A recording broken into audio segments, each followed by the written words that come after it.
Shall we play a game? Statement from USSC.gov in response to death of Aaron Swartz. Citizens of the world.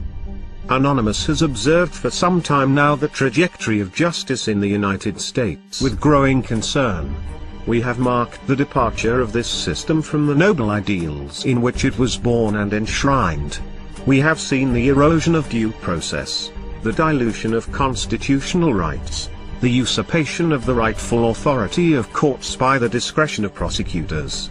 We have seen how the law is wielded less and less to uphold justice, and more to exercise control, authority and power in the interests of oppression or personal gain.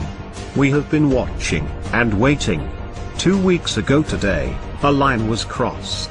2 weeks ago today, Aaron Swartz was killed. Killed because he faced an impossible choice. Killed because he was forced into playing a game he could not win, a twisted and distorted perversion of justice, a game where the only winning move was not to play. Anonymous immediately convened an emergency council to discuss our response to this tragedy. After much heavy-hearted discussion, the decision was upheld to engage the United States Department of Justice and its associated executive branches in a game of a similar nature, a game in which the only winning move is not to play. It hasn't learned. Is Aaron going to make it play itself?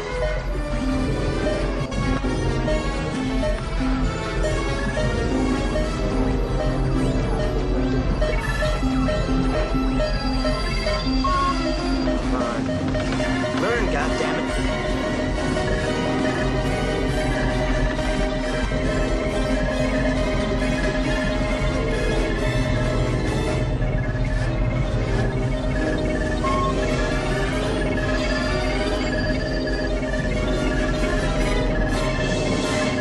Greetings, Professor Falcon. Strange game. The only winning move is not to play. How about a nice game of chess?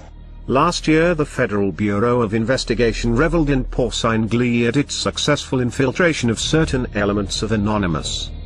This infiltration was achieved through the use of the same tactics which led to Aaron Swartz's death. It would not have been possible were it not for the power of federal prosecutors to thoroughly destroy the lives of any hacktivists they apprehend through the very real threat of highly disproportionate sentencing. As a result of the FBI's infiltration and entrapment tactics, several more of our brethren now face similar disproportionate persecution. The balance of their lives hanging on the severely skewed scales of a broken justice system. We have felt within our hearts a burning rage in reaction to these events, but we have not allowed ourselves to be drawn into a foolish and premature response. We have bidden our time, operating in the shadows, adapting our tactics and honing our abilities.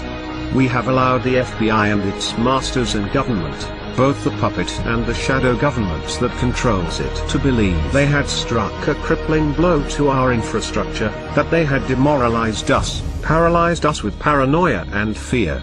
We have held our tongue and waited. With Aaron's death we can wait no longer. The time has come to show the United States Department of Justice and its affiliates the true meaning of infiltration. The time has come to give this system a taste of its own medicine.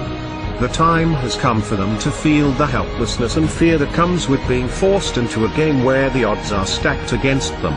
This website was chosen due to the symbolic nature of its purpose. The federal sentencing guidelines, which enable prosecutors to cheat citizens of their constitutionally guaranteed right to a fair trial by a jury of their peers. The federal sentencing guidelines, which are in clear violation of the 8th Amendment protection against cruel and unusual punishments. This website was also chosen due to the nature of its visitors.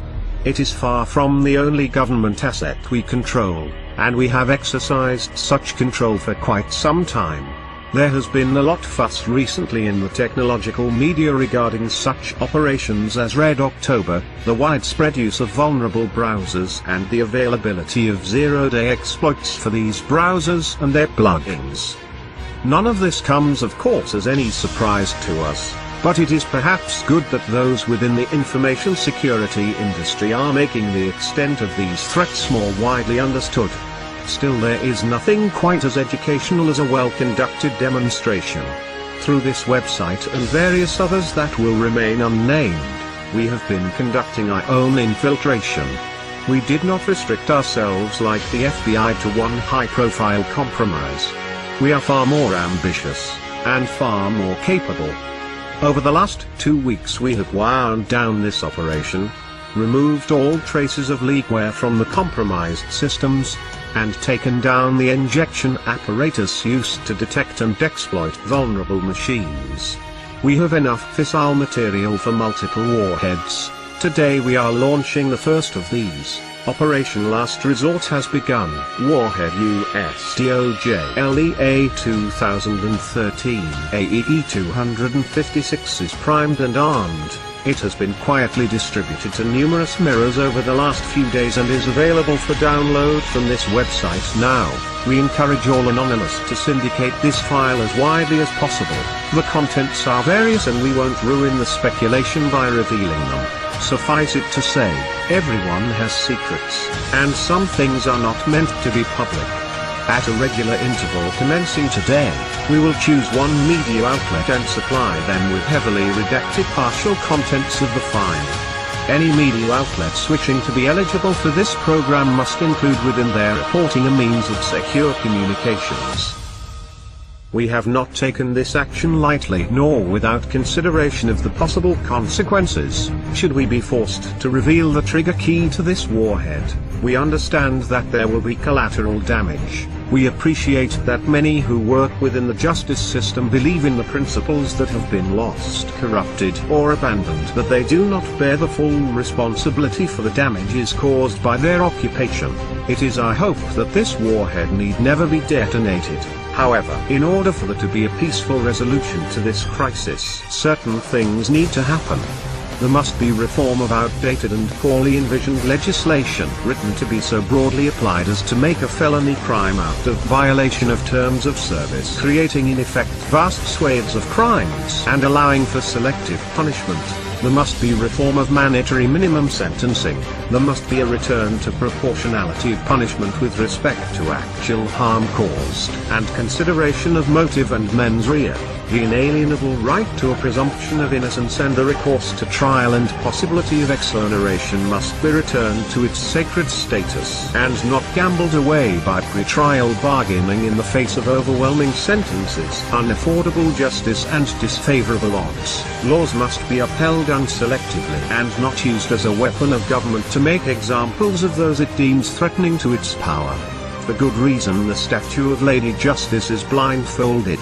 No more should her innocence be besmirched, her scales tipped, nor her sword hand-guided. Furthermore, there must be a solemn commitment to freedom of the internet, this last great common space of humanity, and to the common ownership of information to further the common good.